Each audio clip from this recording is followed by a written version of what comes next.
Hey everyone, and welcome back to the channel. It's Ghost here, and today I'm going to be talking about the Alec Baldwin situation. So if you were on the internet at all back in late October of 2021, it was almost impossible to not see something regarding the shooting that happened on the set of Rust where Alec Baldwin shot and killed cinematographer Halyna Hutchins. But to give a quick backstory, Rust was a film that Alec Baldwin worked on with writer and director Joel Souza, and the film had a budget of about $6 to $7 million.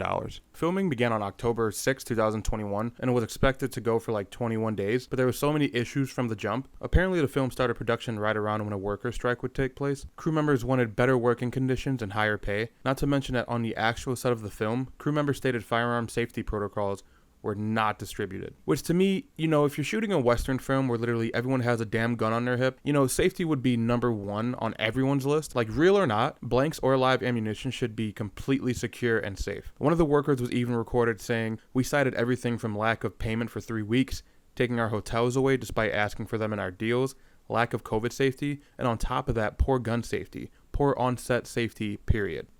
That is kind of fucked up, to be honest. If you're making a movie that's worth millions with hopes on getting millions back, why not pay the on-set crew members a fair wage and on time and provide them with hotel stays? I mean, if they're working on your movie, would you not want them to be the best they can be to give you the best outcome for the piece of art you're trying to make? And apparently this was Baldwin's passion project. If so, should you not want the best outcome? But I digress. So the story of events that happened on October 21st is that 7 unionized members of the film's crew grabbed their things and left, stating that they were told to do so by one of the film's producers, or they would have the cops called on them, either from tensions rising on the set or just unfair conditions. Apparently several of them took some of the prop guns, and one of the guns taken was one of the guns used that sadly took the life of Halyna Hutchins. The prop guns, and I say that loosely, I say that to you in air quotes, because they were not prop guns. They were real guns, because the day they were taken, the crew members used them to shoot at beer cans with live rounds. And after the set took a lunch break, the guns were returned. And I know what you're thinking. Ghost, did they make sure no live rounds were inside the pistols before bringing them back? Don't they have someone who's supposed to check that? And that's where this set's armorer comes in. A woman by the name of Halyna Gutierrez Reed, who we will definitely get back to. So after the guns were brought back and given to the actors, everyone started assuming their stations on the set before filming began. Halyna Hutchins, B camera operator Reed Russell, and Joel Souza was nearby behind a camera that Alec was supposed to point his gun at and shoot for a scene. And apparently while Alec was telling the crew what he was going to do, the gun went off. And he was recorded as saying, "So I guess I'm going to take this out, pull it, and go bang." However, when he was saying all that, he acted it out with the gun, and he removed it from the holster and pantomimed the whole thing. The gun went off, hitting Halyna in the chest and Souza in the shoulder. Emergency services arrived 3 minutes later, and Halyna was flown out to the University of New Mexico Hospital in Albuquerque, where she was pronounced dead. Just in tonight, authorities say actor Alec Baldwin fired a deadly shot on the set of a movie. It came from a prop gun, hitting and killing the director of photography. The director was also hit and hurt. Filming has been shut down.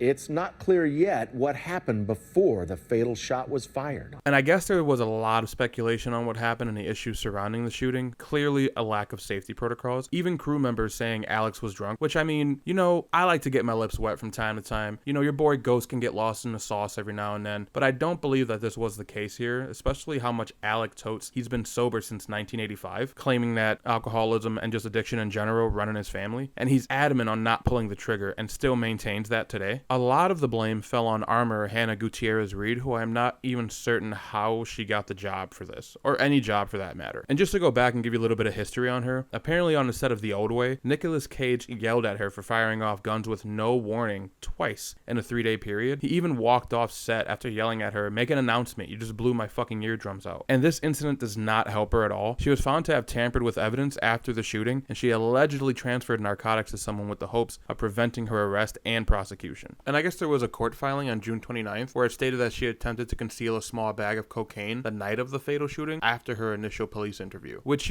maybe she thought the jig was up, so she wanted to partake on some delicious nose clams before her life was over. But, I'm not a lawyer, I'm not a defense attorney. I think I know enough to maybe not have the bag of drugs on you when you're being interviewed for involuntary manslaughter. But anyways, even though Alec and Reed were charged with involuntary manslaughter, Alec had his charges dropped by the prosecution because with Alec Alec being adamant about not pulling the trigger and evidence taken into consideration, I guess that was sufficient enough to drop the charges, because it was really not his fault. And this is really where we get to the crux of the video. Apparently, there was a second analysis of the gun, which is proving that there is no way that the gun would have went off without the trigger being pulled. Guns don't go off by themselves. And the gun that was used was a Colt 45 revolver, and I guess there was an FBI analysis that stated the trigger had to be pulled or depressed sufficiently to release the fully cocked or retracted hammer of the evidence revolver. So back in April of 2023, the charges were dropped, but now there might be another refiling of the case against him because of this newfound evidence. This could charge Alec Baldwin again in the deadly shooting of a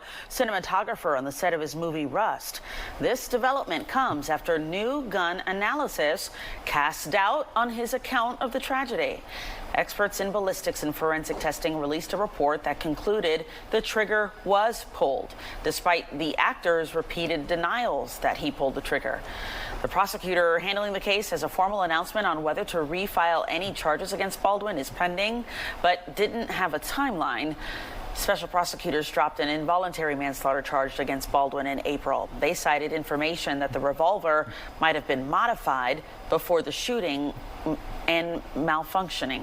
Not to mention, while there was believed to be no footage of the shooting, frames from videos have surfaced showing Baldwin cocking the silver-colored hammer of a long-barreled revolver and his right index finger inside the trigger guard, either on or near the trigger. So charges may be refiled against Alec Baldwin. But there is even still the question of how live rounds even made it onto the set. So it seems to me like this whole case has just been a mess. But let me know what you think of this situation. Do you think he should be charged? Do you think this was all the mistake of armorer Hannah Reed? Let me know your thoughts in the comments. This has been Ghost, and I'm tired of wasting my breath on this. For now.